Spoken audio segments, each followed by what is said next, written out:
Sadik. I'm from India. I came to London 25 years ago. I am a Hindu. Everything is much easier here.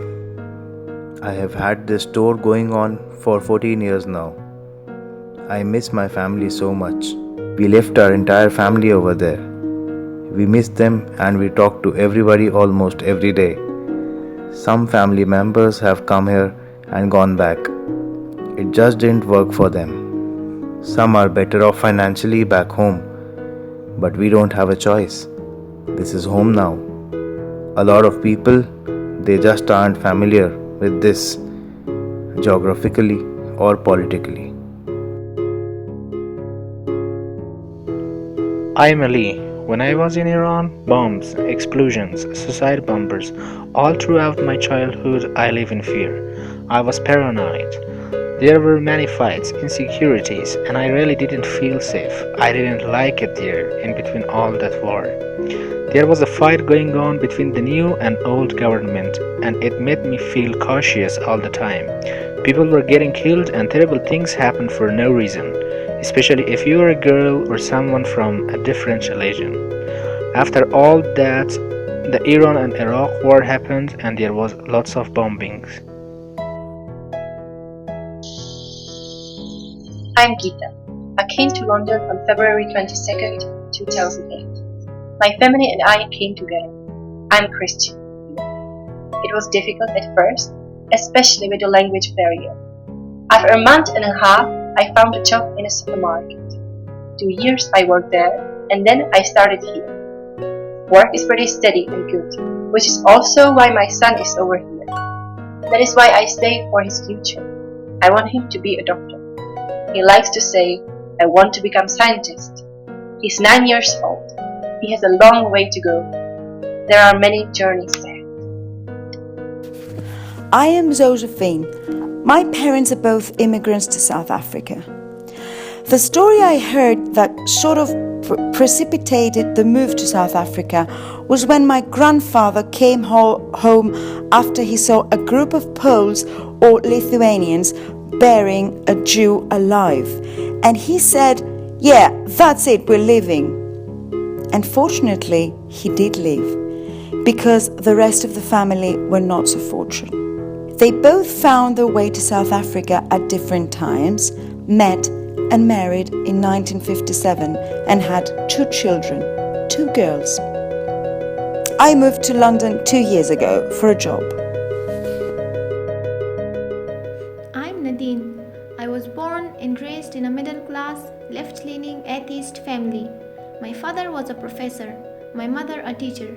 When I finished my master's at Cambridge in 2001, I worked in Egypt, Jordan, Palestine, and Israel.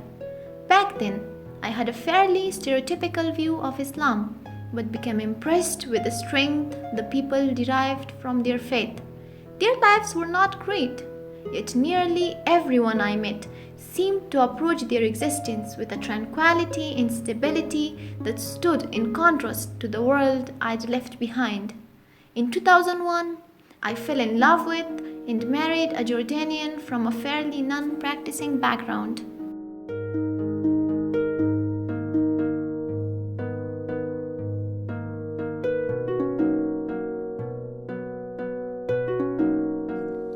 I can remember being a little tiny child, maybe 5, 6 years old, and just lying in bed and thinking, my goodness, what a big world.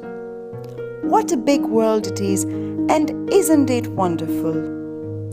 I had a scene of being cared for, and I can remember just sitting there thinking, I don't know how to find words to tell anybody, my mama, my dad, or my brother, how good this is, to know that all of us are cared for. And even though the world is so big, it doesn't matter because God cares about all of us. My identity as a human being, the first identity I have is a Muslim. So, by my presence, it's instantly interfaith, because I would be talking about me, and when I say something about me, the first thing will be, I'm Muslim. And I would like to know more about you, even if you don't want to know. more about me. Islam is a very precise religion, and it's a religion of self.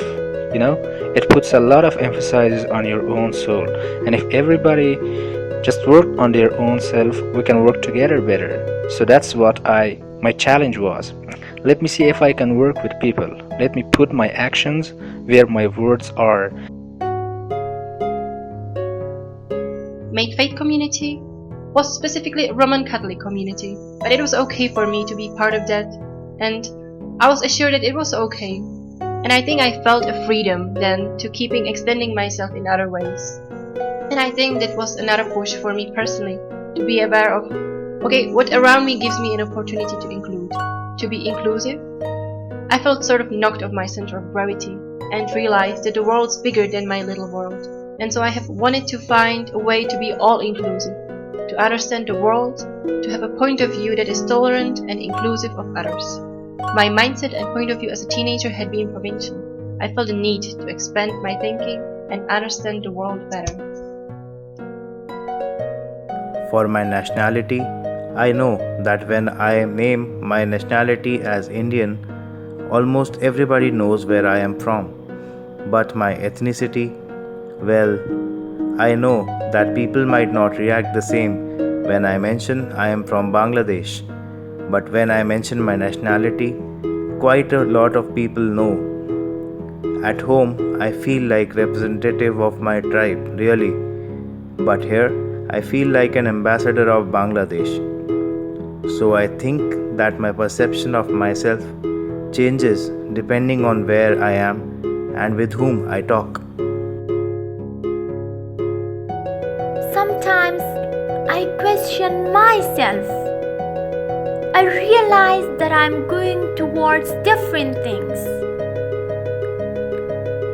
But it does not necessarily mean that you are going away from your country. You experience things. You learn. And it is nice. You just think about yourself in many ways. You just think about being in different places, speaking different languages, seeing different people.